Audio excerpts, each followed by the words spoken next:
चलिए आज का नया टॉपिक है रोटेशनल मोशन।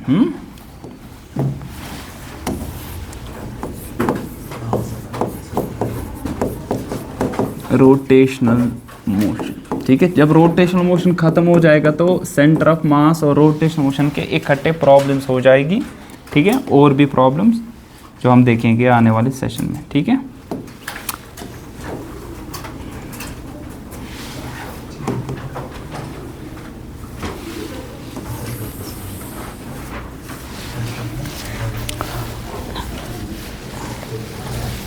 चलिए तो स्टार्ट करते हैं रोटेशनल मोशन। इससे पहले हमने पढ़ा था सिस्टम ऑफ पार्टिकल्स में से कौन सा हिस्सा हमने पढ़ा था, हिस्सा सेंटर ऑफ मास का, ठीक है।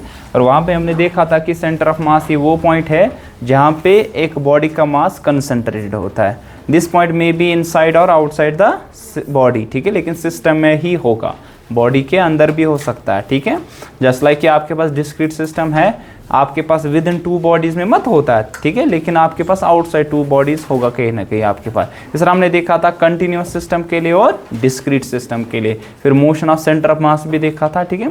तो ज़्यादा से ज़्यादा अगर आपसे पूछी जाएगी प्रॉब्लम, वो प्रॉब्लम ये आ जाएगी कि आपके पास 2-3 पार्टिकल्स है, इसमें आपके पास इसका सेंटर मास फाइंड कीजिए। चाहे आपके पास वो किसी न किसी कन्फिग्रेशन में होगा, ट्राइंगल में होगा, स्क्वायर में होगा, आपके पास किसी न किसी कन्फिग्रेशन में तो निकालना पड़ेगा।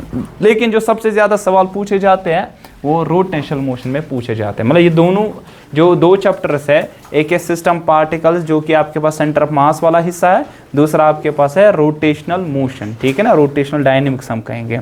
ज़्यादा अगर हम कहेंगे अगर 10 सवाल आते हैं, 10 में से 7 सवाल इसी में से आते हैं, ठीक है, 70% पोर्शन यही आता है, ठीक है। सो ये क्या हमारे पास है रोटेशनल मोशन। देखिए इससे पहले हमने स्टार्ट किया था, अगर आपको याद होगा, एक रिजिड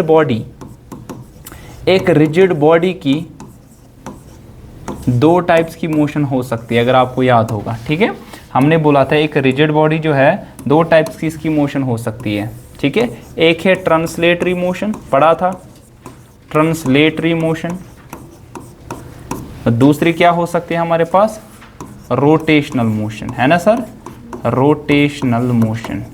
एक है ट्रांसलेशनल मोशन, दूसरी है रोटेशनल मोशन, ठीक है। और ये भी बोला था फिर कंबाइनेड भी हो सकती है, ट्रांसलेशनल प्लस रोटेशनल हो सकती है आपके पास। अब हमने ये सीखा कि ट्रांसलेटरी मोशन वो टाइप की मोशन होती है जहाँ पे पार्टिकल्स के जितने भी आपके पास लीनियर वेरिएबल्स हैं, like linear displacement, velocity and acceleration, ये सारे क्या हो गए सर, सेम, हर एक पार्टिकल का सेम रहेगा। आपके पास linear displacement, linear velocity, linear acceleration, ये हर एक पार्टिकल का क्या रहेगा sir, it will remain the same, ठीक है ना। जैसे लाइक कि मैंने इसको बोला कि स्लाइडिंग मोशन भी इसको कहा जाता है। एक पार्टिकल अगर यहाँ पे मान लीजिए बॉडी कोई स्लाइड कर रही है, हर एक पार्टिकल की ये सारे फैक्टर्स क्या रहने वाले सर, ये सेम ही रहने वाले, ठीक है। इस टाइप की मोशन को हम कहते हैं ट्रांसलेटरी। दूसरा हमने बोला कि एक्चुअली दूसरी टाइप की जो मोशन है that is the rotational motion, ठीक है। What kind of motion is this, कि अगर आपके पास एक बॉडी मूव कर रही है with respect to some axis with an angular speed, मान लीजिए ओमेगा, तो यहाँ पे आपके पास बहुत सारे पार्टिकल्स होके, मान लीजिए यहाँ एक पार्टिकल है, दूसरा पार्टिकल इधर है और एक पार्टिकल इधर है, ऐसे ही कितने पार्टिकल्स हो गए, बहुत सारे पार्टिकल्स हो गए। अब हर एक पार्टिकल की अगर आप देखेंगे परपेंडिकुलर डिस्टेंस वो क्या है, डिफरेंट। इसकी अगर r1 है, इसकी क्या होगी r2, इस तरह इसकी क्या होगी r3, इस तरह up to so on and so forth, ठीक है। अब ये आपके पास सिस्टम ऑफ पार्टिकल्स यहाँ पे है। अगर आप देखेंगे, आपने पढ़ा है सर v का वैल्यू किसके बराबर होता है, it is omega cross r, है ना सर, शाबाश। आपने पढ़ा कि a टेंजेंशियल ये किसके बराबर है, अल्फा क्रॉस r, है ना सर, ये पढ़ा है ना आपने, ठीक है। सो अगर आपको मालूम होगी कि आपके पास ये r जो डिस्टेंस है ना, इवन दो ओमेगा या अल्फा इनका क्या होगा सर, सेम, मतलब कि एंगुलर स्पीड सेम होगी, एंगुलर एक्सेलरेशन सेम होगी, बट हर एक पार्टिकल की जो परपेंडिकुलर डिस्टेंस है ना इस एक्सिस से, हर एक पार्टिकल की जो ये परपेंडिकुलर डिस्टेंस है वो क्या है सर, डिफरेंट है, ठीक है ना। इस पार्टिकल की अलग है, इस पार्टिकल की अलग है। इस परपेंडिकुलर डिस्टेंस की डिफरेंट होने की वजह से v और at का वैल्यू क्या आने वाला है सर, डिफरेंट आने वाला है, ठीक है ना। That's why we say that in case of rotational motion, इसमें जितने भी आपके पास ये पैरामीटर्स है वो सारे क्या आने वाले हैं सर, वो डिफरेंट आने वाले हैं। क्योंकि आपको मालूम है, आप ए कैसे डिफरेंट आएगा, आप तो ए टेंजेंशियल बोल रहे हैं, क्योंकि आपको मालूम है कि लीनियर एक्सेलरेशन जो होगी sum total of centripetal acceleration plus tangential acceleration है ना सर, इन दोनों का वेक्टर सम। ऑब्वियसली अगर दोनों में से एक चेंज होने वाला है यहाँ पे, तो पूरी की पूरी आपके पास ये ए का वैल्यू भी चेंज होगा, ठीक है, बात आई समझ, ठीक है। So what is the difference between the rotational and translational motion? The important difference it is that in case of translatory motion all these parameters will remain same, but in case of rotational motion ये सारे parameters क्या रहने वाले sir, different रहने वाले, ठीक है। The reason ये है क्योंकि ये सारे पैरामीटर जो है ना हमारे पास, ये डिपेंड करते हैं डिस्ट्रीब्यूशन ऑफ मास पे, डिस्ट्रीब्यूशन ऑफ मास,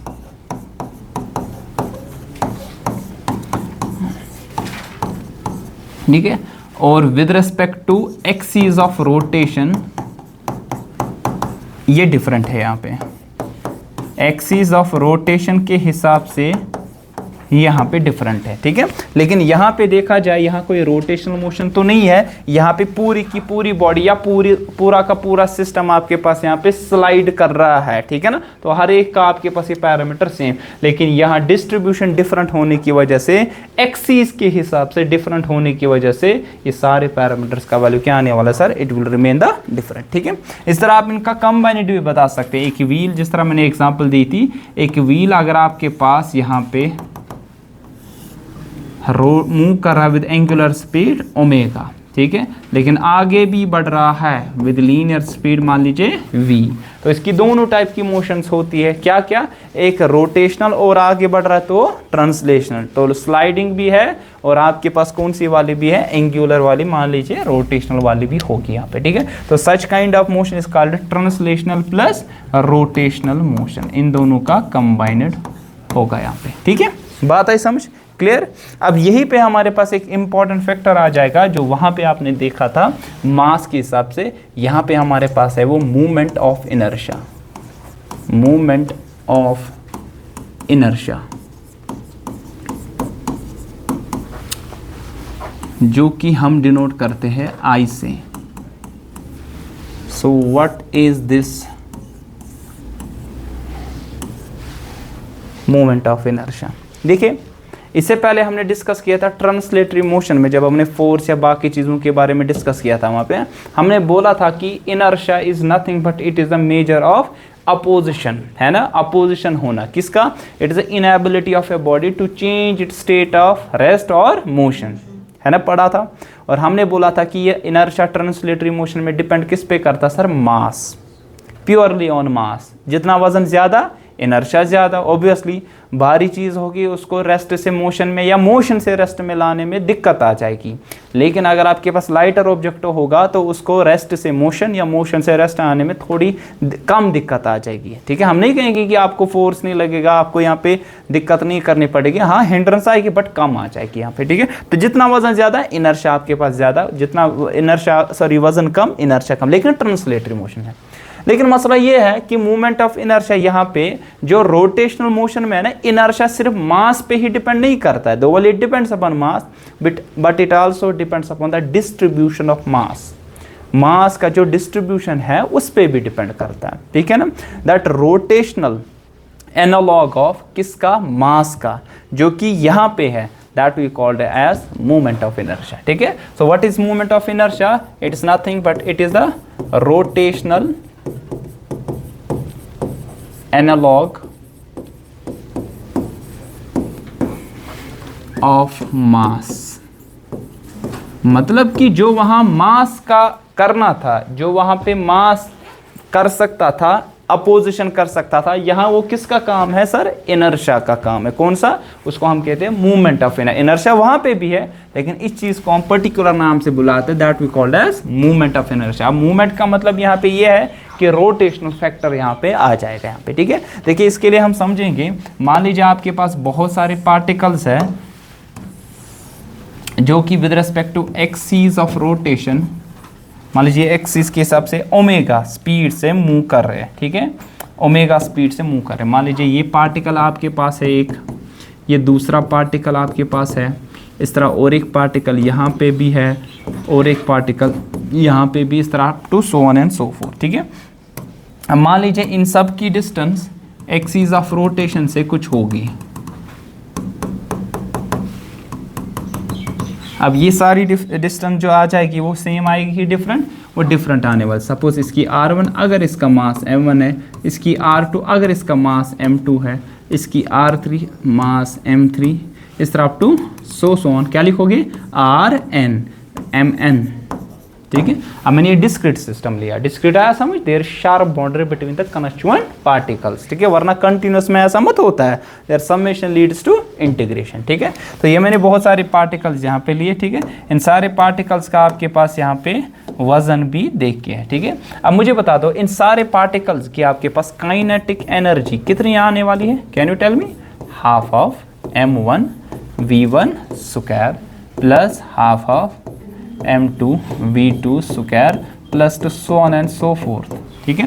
ये आएगा half of mn vn square, ये लिखोगे ना आप, ठीक है। So you can write here kinetic energy जो k आ जाएगी आपके पास, it will be half of, you will write summation, ठीक है ना, mi, शाबाश, vi स्क्वायर, ठीक है, where i runs from it is 1 to n, i run from 1 to n तक, ठीक है ना। सो आपके पास यहाँ पे अगर 1 दोगे i का वैल्यू तो क्या आएगा? m1 v1 स्क्वायर, फिर 2 दोगे m2 v2 स्क्वायर, इस तरह अप टू सो ऑन, ठीक है ना। अच्छा, आपको मालूम ये भी है ना सर, क्या चीज़, ध्यान रख लीजिए, आपको ये चीज़ भी मालूम है, क्या सर? वो ये v is equal to omega R, है ना सर, पता है ना, v is equal to omega R. So can I write V I क्या आ जाएगा? ओमेगा आर आई आएगा ना। सो राइट डाउन हियर के का वैल्यू क्या आने वाला है? इट इज हाफ ऑफ, शाबाश शाबाश, I runs from 1 to n M I, ध्यान रख लीजिए, वी आई के बदले क्या लिखूं? ओमेगा आर आई, तो it is omega square are i square. Omega क्या है? इनकी एंगुलर स्पीड, और वो सारी सब की क्या होगी sir? Same, because same system है, एंगुलर स्पीड आप सिस्टम की देखते हैं, ठीक है ना, पूरा सिस्टम सेम एंगुलर स्पीड से मूव कर रहा है, बट सबकी लीनियर स्पीड सेम नहीं है क्योंकि डिस्ट्रीब्यूशन डिफरेंट है।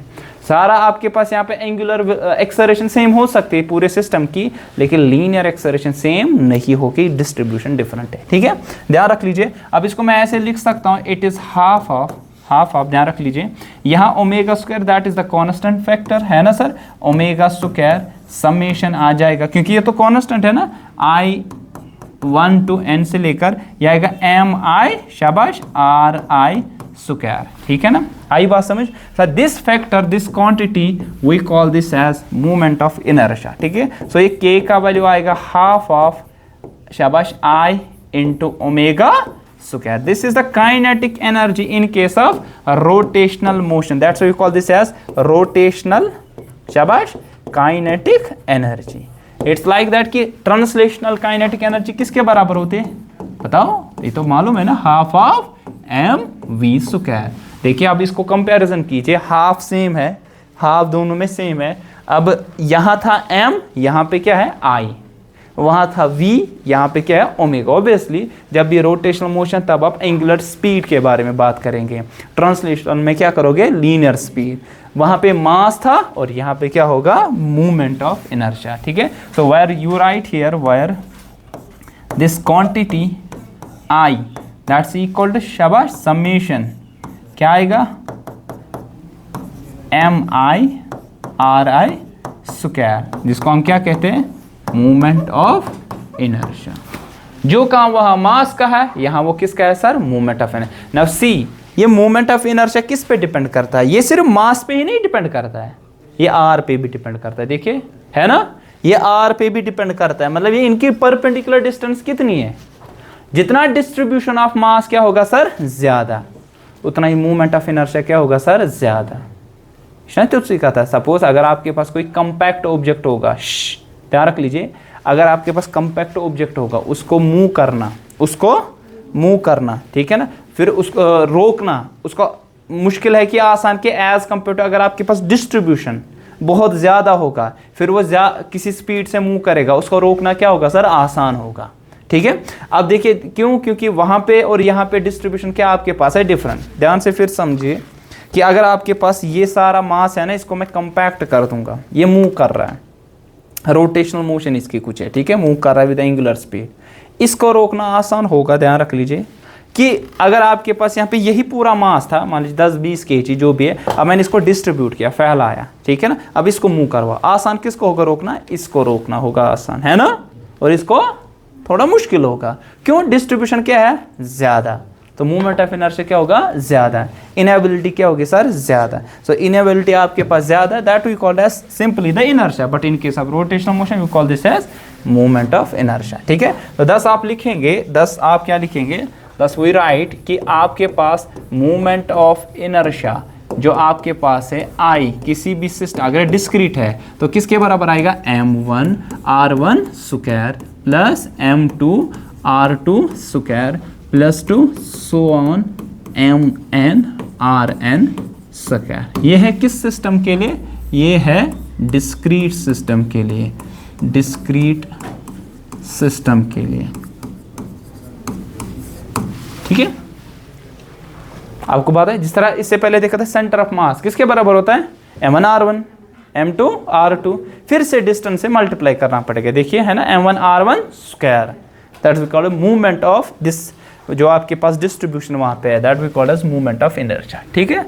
बात आई समझ, क्लियर अभी तक? अच्छा, इसका ऐसा यूनिट क्या आएगा, बोलिए, इसका ऐसा यूनिट क्या आएगा मोमेंट ऑफ इनर्शिया का, अरे मास का है केजी, डिस्टेंस का है मीटर, तो यहाँ स्क्वायर है तो मीटर स्क्वायर। अच्छा, इसके डायमेंशंस क्या आएंगे, m power 1, l power 2, t power 0 पूछा जाता है, ठीक है। डायमेंशन का सवाल है, वहीं पे निकल आ जाएगा आपको कि इनके डायमेंशंस क्या होंगे वहाँ पे, ठीक है। आई बात समझ?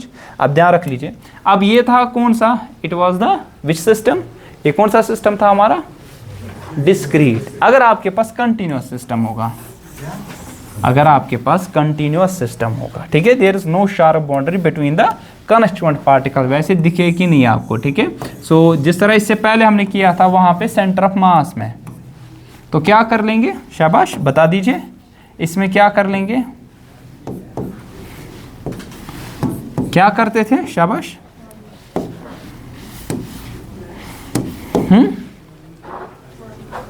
नहीं करते क्या थे, इसमें हम छोटा सा मास लेते थे, ठीक है ना, वो छोटा सा मास dm है ना, और इसका पोजीशन वेक्टर कुछ होगा, मान लीजिए r है ना सर। अब ये r क्या होगा सर, चेंज, देखिए ध्यान रख लीजिए, यहाँ छोटा सा मास यही इधर लोगे, लेकिन r क्या होगा, डिफरेंट, यहाँ लोगे r क्या होगा, डिफरेंट, यहाँ लोगे r क्या होगा सर, डिफरेंट। अब ध्यान रख लीजिए, यहाँ लिखेंगे for continuous distribution, for continuous distribution,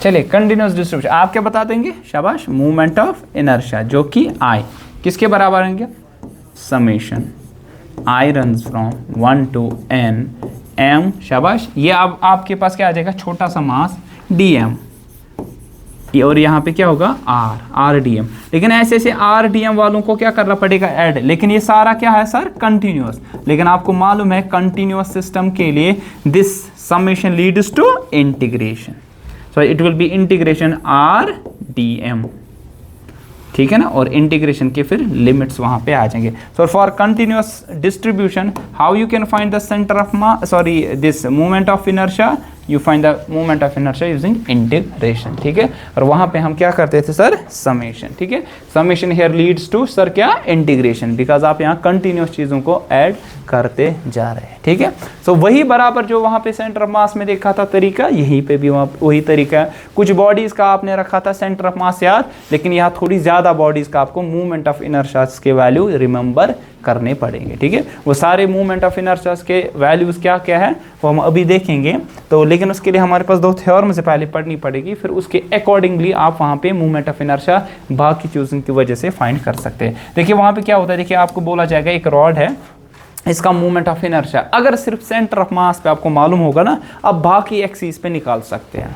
अब ज़रूरत क्या है कि हम यहाँ पे 3-4 एक्सिस का याद रखें, नहीं है, हम एक ही का याद रखेंगे, फिर यूजिंग थ्योरम्स हम वहाँ पे किसी भी एक्सिस पे निकाल सकते हैं, ठीक है। 2 थ्योरम्स है, एक है theorem of perpendicular axis and another one it is theorem of parallel axis, ठीक है।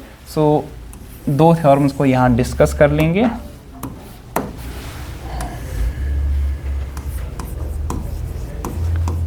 Theorem of parallel axis,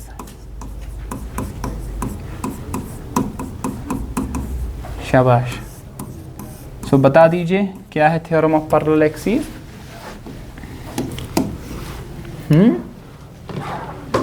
theorem of parallel axis ये कहता है कि अगर आपके पास किसी भी सिस्टम के लिए, वेदर वो डिस्क्रीट हो, वेदर वो कंटिन्यूस हो, हम यूजुअली यहाँ कंटिन्यूस के लिए यूज़ किया जाता है यहाँ पे, लेकिन किसी के लिए भी यूज़ कर सकते हो, ठीक है। अगर आपके पास कोई भी रिजिड बॉडी है, रिजिड बॉडी आया समझ है ना सर। सो अगर आपके पास कोई भी रिजिड बॉडी है, अगर आपको मूवमेंट ऑफ इनर्शिया आपको किसी भी एक्सिस पे पता होगी, यूजुअली होती है एक्सिस ऑफ रोटेशन, और वो एक्सिस ऑफ रोटेशन यूजुअली कहाँ से पास होती है, ज़रूरी नहीं है, यूजुअली कहाँ से पास होती है, सेंटर ऑफ मास से, ठीक है। अगर आपको किसी भी एक्सिस पे पता है, then you can find the movement of inertia with respect to another axis which is parallel to that given axis. क्या मतलब सर, मतलब ये कि अगर आपके पास यहाँ पे कोई सिस्टम है, ठीक है, ये रिजिड बॉडी कोई है, और इस रिजिड बॉडी का आपको मूवमेंट ऑफ इनर्शिया किसी एक्सिस पे मालूम है, इस एक्सिस पे मालूम है, देन मुझे बता दीजिए इसका मूवमेंट ऑफ इनर्शिया दूसरी एक्सिस के हिसाब से, जो कि इस एक्सिस को क्या होगी सर, पैरेलल, ठीक है ना। मान लीजिए इसके हिसाब से मूवमेंट ऑफ इनर्शिया इसका है आई डैश, और इसके हिसाब से इसका मूवमेंट ऑफ इनर्शिया है क्या सर, आई, और मुझे क्या फाइंड करना पड़ेगा सर, ये आई डैश कितना है, ठीक है।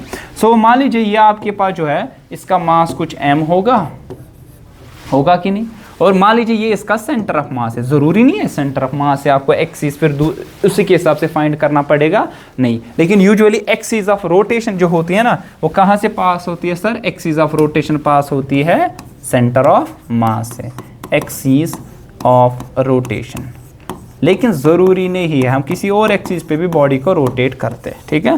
And until and unless not mention you take axis of rotation passing through centre of mass, ठीक है हजरत, तो शू समझ तरह तेल मुबारक थे नज़र। देखिए ध्यान रख लीजिए, अब मान लीजिए इस एक्सिस की डिस्टेंस है जहाँ पे आपको फाइंड करना पड़ेगा, वो है perpendicular distance r, then according to this theorem, ठीक है, स्टेटमेंट ऐसे लिखेंगे आप, ठीक है, और आपको लिखना पड़ेगा क्या, then the movement of inertia about an axis parallel to the given axis it's equal to क्या, ये जो आई डैश होगा आपके पास, it is equal to movement of inertia about this reference axis, आपने कौन सी ली, सेंटर ऑफ मास वाली, तो cm में लिखूंगा movement of inertia with respect to reference axis plus mass of that system, और इन दोनों एक्सिस के दरमियान परपेंडिकुलर डिस्टेंस कितनी है, mr², very simple. So if you are supposed to find the moment of inertia about an axis which is parallel to the reference axis, how much will be this, it will be equal to the moment of inertia about reference axis plus mass times the perpendicular distance between the two parallel axes। या आपके पास कोई body है, ठीक है, ध्यान रख लीजिए, ये बॉडी कोई है, अब इस बॉडी का आपके पास किसी एक्सिस, मान लीजिए एक्सिस ऑफ रोटेशन, इस पे मूवमेंट ऑफ इनर्शिया मालूम है, अब एक और एक एक्सिस जो कि इस एक्सिस को पैरेलल है, चाहे इधर लो इधर कहीं पे भी लो, लेकिन मुझे परपेंडिकुलर डिस्टेंस मालूम होगी वो कितनी है, then how much will be this movement of inertia about this axis another axis, it will be equal to reference axis पे क्या था जिसके हिसाब से कैलकुलेट कर रहे हो, प्लस मास टाइम्स इन दो एक्सिस के दरमियान परपेंडिकुलर डिस्टेंस कितनी आपके पास होगी यहाँ पे, ठीक है। This is which theorem, theorem of parallel axis, ठीक है ना, and we can use this theorem of parallel axis, how we can use this, देखिए सिंपल, देखिए ध्यान रख लीजिए, हमारे पास यूनिफॉर्म रॉड है, हम अभी लिखेंगे इन सब का वैल्यूज, ये यूनिफॉर्म रॉड है, इसका मास कुछ m होगा, मान लीजिए लेंथ कुछ क्या है सर इसकी l, यूनिफॉर्म आया समझ, अरे सेंटर ऑफ मास में भी डिस्कस किया था ना, यूनिफॉर्म के माने क्या है, लीनियर मास डेंसिटी क्या होगी सर, सेम, मतलब डिस्ट्रीब्यूशन, ये यूनिफॉर्म इसकी मास डेंसिटी है ना, नहीं तो नहीं तो मोट, ठीक है, तो आपके पास वहां पे लीनियर मास डेंसिटी में आपके पास मास पर यूनिट लेंथ क्या होगा सर, सेम होगा, ठीक है। अब ध्यान रख लीजिए, इसका मान लीजिए ये एक्सिस है, रोटेट इसी पे कर रहे हैं, यूजुअली पास मान लीजिए सेंटर ऑफ मास है, इस पे मूवमेंट ऑफ इनर्शिया कितना होगा, देखिए इसका आपको याद रखना पड़ेगा, movement of inertia about an axis about an axis perpendicular to its plane, ठीक है ना, passing through its centre mass, its 1/12 ml square, 1/12 ml square. और यूजुअली आपको याद यही रखना पड़ेगा, किसी भी आपके पास डिस्ट्रीब्यूशन जो सिमेट्रिकल बॉडीज होगी, इनका movement of inertia about centre of mass का वैल्यू कितना है, ठीक है ना। 5-8 बॉडीज ऐसी है जिनका आपको सिंपल याद रखना है, सवाल यूजुअली उन्हीं के इर्द गिर्द घूमता जाता है, ठीक है ना। अब मुझे क्या करना पड़ेगा, करना ये पड़ेगा, एक एक्सिस है, एक एक्सिस है जो कि इसके एंड से पास होती है, जो कि इसके एंड से पास होती है, मुझे बताओ उस पे मूवमेंट ऑफ इनर्शिया का वैल्यू कितना होगा। आप में से बोलेगा कोई, हाँ बोलोगे, देखिए किसके बराबर होगा सर, ये एक्सिस है ना, इस एक्सिस के पैरेलल है, तो इसका वैल्यू जो इस पे होगा वो होगा, एक तो सेंटर ऑफ मास पे कितना था, है ना sir, plus mass times in दोनों के दरमियान डिस्टेंस, कितनी होगी डिस्टेंस, L/2, है ना।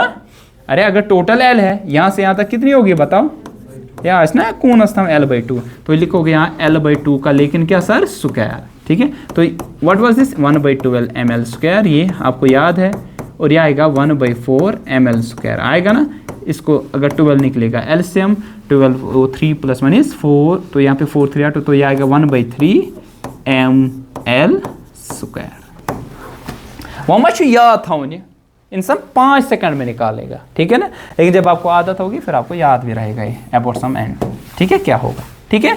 सो ये तो रॉड का था, किसी का भी आप निकाल सकते हैं, ये सिर्फ एप्लीकेबल नहीं है कि आपके पास जो रेगुलर आपके पास यहाँ पे ऑब्जेक्ट्स हैं, सिमेट्रिक ऑब्जेक्ट्स हैं, नहीं, ये किसी के लिए भी एप्लीकेबल है यहाँ पे, ठीक है। लेकिन शर्त इतना है कि आपके पास पता होनी चाहिए कि करना कैसे, ठीक है। हम सिमेट्रिक के लिए क्यों, क्योंकि आसान रहता है उसके लिए, एग्जाम में पूछा जाएगा सिमेट्रिक ऑब्जेक्ट्स के लिए, या तो डिस्टेंस आपके पास गिवन है, ठीक है। मान लीजिए मैं यहाँ पे रखूँगा, मुझे डिस्टेंस पता होनी चाहिए, ये डिस्टेंस तो बताया जाएगा नहीं कि आपको बोला जाएगा रॉड के लेंगे 10 सेंटीमीटर है सपोज, पतमा मन याश ने 5 सेंटीमीटर पाने करूँ ख्याल कि नहीं, अगर आपके पास सेंटर मास के हिसाब से ये है तो ये हाफ डिस्टेंस होगी इसकी, ठीक है। Remember that in your mind.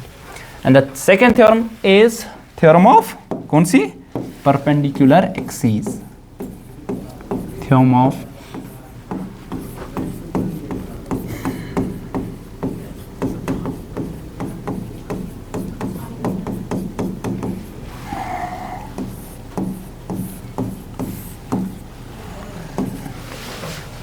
Theorem of perpendicular axis. क्या दे लिया, हाय हाय है, ताप है, आइसक्रीम क्यों। देखिए theorem of perpendicular axis, and this theorem it is applicable for लैमिनास,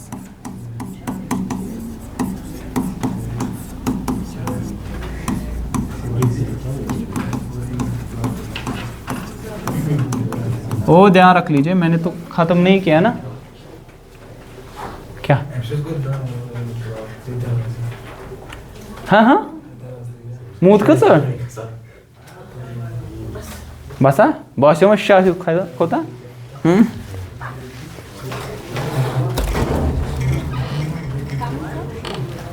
late क्यों, लेट कहाँ से, क्यों रोज रोज क्यों लेट होता है, गाड़ी मत मिलती है, ब्रेन जाना पड़ता है यहाँ, उनसे पूछ समझो ना। अरे जल्दी निकला करो ना आप घर से, आप तो घर में ही थी, हाँ पता है ना मुझे, हाँ मैं घर में ही थी। अरे जल्दी निकालना था ना, अगर पाए लेट छु गसान 8 घंटा सुली पा, हाँ आ जा अंदर। चलिए थ्योरम ऑफ परपेंडिकुलर एक्सिस, अच्छा पैरेलल एक्सिस किसी के लिए भी एप्लीकेबल है, applicable for all rigid bodies, ठीक है, रिजिड बॉडीज के लिए, किसी भी रिजिड बॉडी के लिए ये एप्लीकेबल है, लेकिन ये लैमिनार ऑब्जेक्ट्स के लिए, what do you mean by laminar objects, हाँ एग्जैक्टली, एक्चुअली 3 डायमेंशनल होते हैं, इनका 3rd डायमेंशन बहुत छोटा होता है as compare to other 2 dimensions, ठीक है, तभी इसको हम क्या ट्रीट करते हैं 2D, तभी इनको लैमिनार ऑब्जेक्ट्स भी कहते हैं। Applicable for all rigid bodies. चलिए अब यहाँ पे एक 2D फिगर लेते हैं, ठीक है ना, ये कहता है परपेंडिकुलर एक्सिस थ्योरम, अगर आपको मालूम है इस लैमिनार ऑब्जेक्ट्स का movement of inertia about two axis which are mutually perpendicular to each other. Let's take an example, ये एक्स एक्सिस है और मान लीजिए ये क्या है सर, वाई एक्सिस। ठीक है, दो म्यूचुअली परपेंडिकुलर एक्सिस पे आपको मालूम होगा कि इसका मूवमेंट ऑफ इनर्शिया कितना है। ठीक है, then the movement of inertia about another axis, और एक एक्सिस पे, कौन सी सर, जो कि इस प्लेन को लैमिनार ऑब्जेक्ट्स को परपेंडिकुलर होगी। वो कौन सी होगी, ये वाली जेड वाली एक्सिस। ठीक है, तो मैं कहूंगा ये वाली एक्सिस मान लीजिए जेड एक्सिस है। Then movement of inertia about this axis it will be the sum of movement of inertia about those two perpendicular axis. Pressure point अगर एक्स एक्सिस तो वाई एक्सिस पर तो पाई छो मूवमेंट ऑफ इनर्शिया यह कूता छो यहाँ और यहाँ, then movement of inertia about another axis which is perpendicular this laminar object.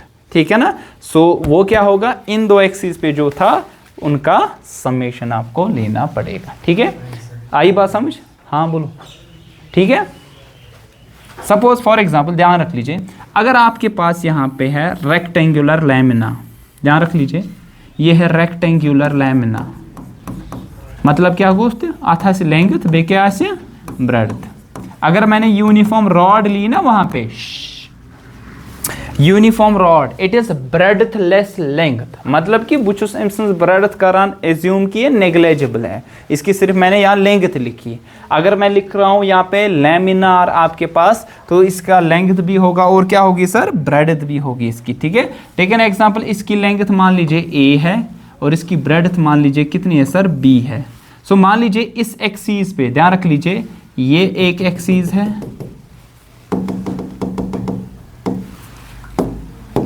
ये एक एक्सिस है, ये दूसरी एक्सिस है। इन दोनों पे आपको मालूम है कि मूवमेंट ऑफ इनर्शिया इसका कितना है। ठीक है, कैन यू फाइंड कि ये y और ये x बता दो, ये ix कितना होगा, ix। देखिए अगर ix देखना पड़ेगा, देखिए एक ही एम एक्सिस हिसाब ये ना लाइक दिस, देखिए ध्यान रख लीजिए, लेंथ कितनी L 1/12 ml स्क्वायर, अभी सेंटर से पास इसके हो रहा है। ठीक है ना, अब ये यहाँ पे क्या आ जाएगी इसकी लेंथ b, तो आ जाएगा 1/12 mb स्क्वायर। अच्छा आई वाई कितना आएगा, अच्छा अब आई वाई ये है, तब कितनी आएगी लेंथ a, तो 1/12 ma स्क्वायर। वहाँ में उछनी में एक्सिस हिसाब ये वाली, ये z, तो ये z एक्सिस पे क्या होगा, वो भी होगा इनका जो म्यूचुअली परपेंडिकुलर है, क्या आ जाएगा 1/12 नियर कॉमन बे m, यहाँ बचेगा a square plus b square. तो अगर आपको रेक्टेंगुलर लैमिना का पता है लेंथ कितनी है और विड्थ कितनी है, सो इसका मूवमेंट ऑफ इनर्शिया क्या होगा 1/12 m a square plus b square. Using perpendicular axis theorem आपने इस चीज़ को निकाला यहाँ पे। अच्छा अगर ये स्क्वायर होगा, अगर ये स्क्वायर के लिए क्या होगा, a का वैल्यू b के बराबर, a और b सेम, तो a square plus a square कितना हुआ 2a स्क्वायर, 2 6 आर 12, तो इसका क्या आ जाएगा 1/6 ma स्क्वायर। सो एक तो पानती उचित बात है। ठीक है, वो आप देख सकते हैं। ठीक है, बात आई समझ, क्लियर। ठीक, टाइम क्या है, टाइम अभी टाइम है, मुझे सर्दी लग गई, ये बंद करो, हवा ऐसी चाम। चलिए अब यहाँ पे हम देखेंगे मूवमेंट ऑफ इनर्शिया कुछ बॉडीज का, ऐसे चलिए, movement of inertia of some symmetric bodies.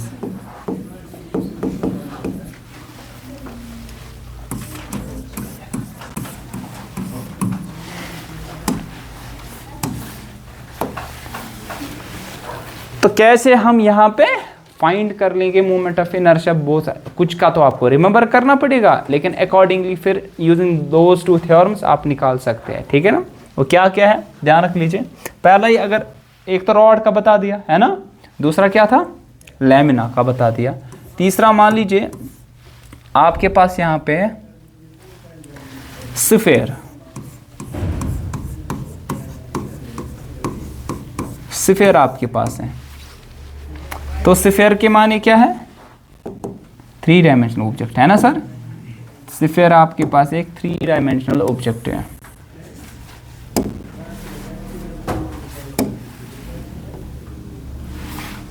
चलिए मान लीजिए ये आपके पास स्फीयर है, आपको क्या देखना पड़ेगा, आपको देखना पड़ेगा moment of inertia about an axis which pass through it is diameter, है ना, कैसे नहीं डायमीटर मुझ पास चाहे इत नीतन हिशी का था फुटबॉल कर हेर पे बोन तक गोद तो कैसे कुन कोने पे करते स्टार्ट, मगर बीच में से अगर निकलेगा वो एक्सिस क्या रहने वाली सर, सेम, है ना, बात आई सम। अब यहाँ पे मुझे इसके हिसाब से मान लीजिए ये सेंटर ऑफ मास है, तो movement of inertia about an axis passing through it is centre of मास, ये पता होनी चाहिए।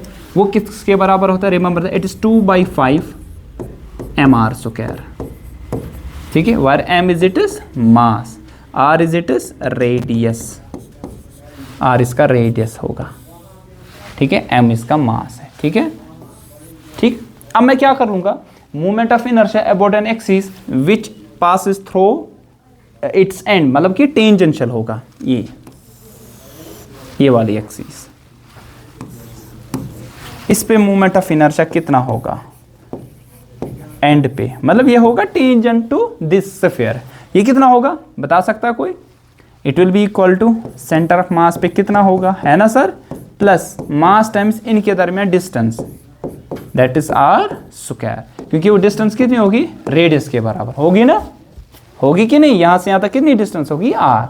अब ये कितना होगा, इट विल बी, वो कितना था 2/5 mr² प्लस mr², ये कुछ total, it will be equal to 2 + 5 is 7/5 mr²।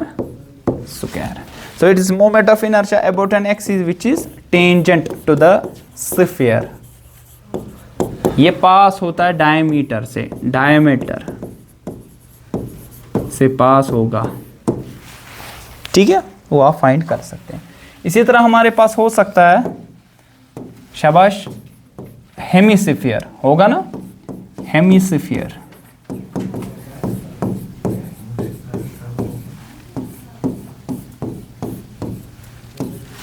तो कैसे हम फाइंड कर सकते हैं किसका वैल्यू, हेमिस्फीयर। हेमिस्फीयर के माने क्या है, हेमिस्फीयर के माने, अरे आधा है इसका,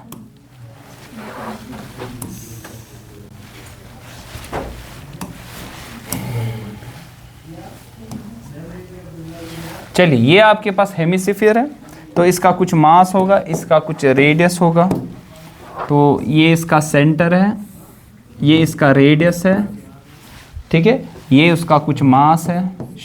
तो what is the movement of inertia about an axis which passes, शाबाश, कहाँ से पास होगी, इसके सेंटर ऑफ मास से, ठीक है ना, तो ये वाली एक्सिस, ठीक है, सेंटर, ये सेंटर ऑफ मास नहीं है इसका, आपको मालूम है कि इसका सेंटर मास थोड़ा ऊपर आ जाएगा, ठीक है ना, आपको बात है समझ, सेंटर मास ही थोड़ा हेर पान, तो आते सो वैल्यू क्या चाहिए, ठीक है, वो r/2, यहाँ से ऊपर जा r/2, आपको मालूम है सेंटर ऑफ मास इसका इधर होगा, आपको मालूम है सेंटर ऑफ मास इसका इधर ही है, और ये डिस्टेंस आपको मालूम है ना r/2, ठीक है, 2 पीछे थोड़ा हेर पान खसन, मतलब ये 2 अम सज बेस ये अत पे हेर में खसों r/2, ठीक है ना, ये डिस्टेंस पे आपको जाना पड़ेगा। अब इस एक्सिस पे कितना होता है किसी को मालूम, और यहाँ पे जो इसके एंड से टेंजेंट होगी, ये टेंजेंट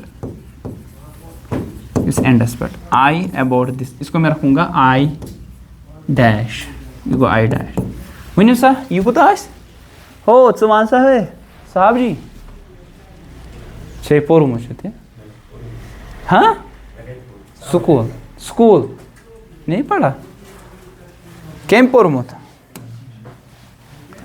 कितना होता है, इट इज 2/3 mr², और ये कितना होगा 2/3 mr² प्लस mr², ये कुछ कोई 5/3 mr², ठीक है, क्यों, क्योंकि यहाँ पे हमने क्या यूज किया, पैरेलल एक्सिस थ्योरम को हमने यूज किया, ऐड करके ना, 2 + 3 क्रॉस मल्टीप्लिकेशन है, 2 1 r 2 3 1 r 3, 2 + 3 is 5, चल लग 4 पर